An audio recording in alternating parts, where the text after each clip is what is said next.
So, you finally come around to the idea that you might make it in civilian life. What took you so long? You can maneuver through mud and rain for 3 days straight, stay and watch on a humid night in Baghdad, or maintain $1 million aircraft, even be on a ship in the middle of nowhere for months on end, but committing to an office for 8 hours a day stumped you? Fam, that might be your only problem. But there's a lot to consider before starting your end processing. Getting out of the military is a big deal, about as big as going in. It's not something you just wake up and decide to do one day. If all you do is fill out a checklist, head back to your hometown, and think everything will magically work out, you're in for a big surprise. There's a lot to think about before you head back to civilian life, starting with what exactly you want to do when you shed that uniform. By the way, they're probably going to need that uniform back. Here are some questions that might hit your mental. Will you actually be getting a civilian job? Do you want to do the same thing you did in the military? Or are you thinking about going back to school? Where will you do these things? How will you pay for them while waiting on your benefits? Do you even know how to navigate the VA system? You might have it all figured out, but the military doesn't teach you about the GI Bill, the blended retirement system, or getting a VA home loan. Some of that is what the Transition Assistance Program covers, aka TAP. You did know about TAP, right? I highly recommend you listen up. But careful now. There are some big words coming your way, and transition is one of them.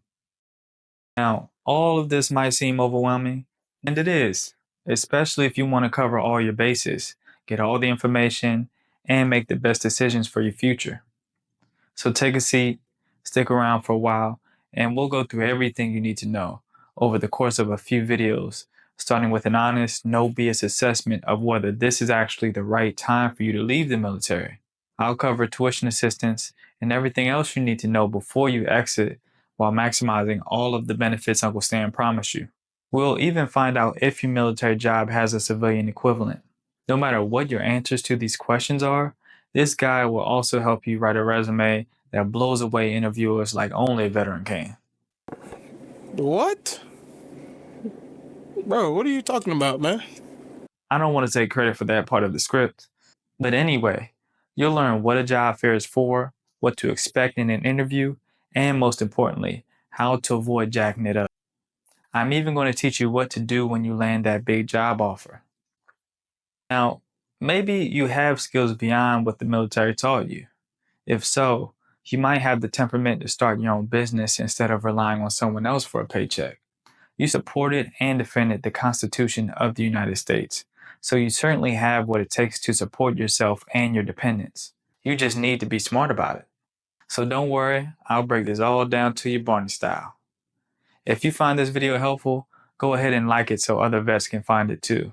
And don't forget to subscribe for the latest updates and tips on VA bennies. Now, deciding to leave the military might be as big a step as deciding to join. Most of us came in when we were young, naive, and mostly unprepared. When you get out, we're just as unprepared. But it doesn't have to be that way. Almost from the moment you decide to leave, someone will be telling you what you need to do to make a successful jump from military to civilian life. But stop and think for a moment. Maybe someone who already made that jump is best suited to help you prepare for it. Find a mentor who can help you determine if you're actually ready to get out and if you've taken advantage of all the benefits available to you on active duty versus what might be available to you as a veteran. They'll also warn you about common pitfalls and help you avoid them, and maybe even help you determine that career to pursue. Think of this person as a temporary supervisor in your new unit, helping you navigate everything you're about to face. There are many factors to consider here. Are you ready for it? Will you be able to make a living? Is your spouse ready? Will they need to contribute to the household?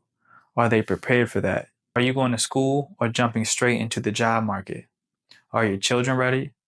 How will you determine who will be a good separation mentor for you? Don't choose a mentor who never had kids if you have a family to consider. If you're heading straight into the job market, have you thought about what you want to do and where you want to do it? If you're heading straight into the job market, Have you thought about what you want to do and where you want to do it, along with the necessary training and education? Do you have any contacts in that industry? You might want a second mentor for your civilian career if your mentor can't help you with your new one. So, asking for help when you have all the answers, that's mind blowing, right? It's almost like having a manual that tells you exactly what to do and when to do it. Well, I just so happen to have a one stop checklist and timeline packed with everything you need to know and do, and when you need to do it in this video over here.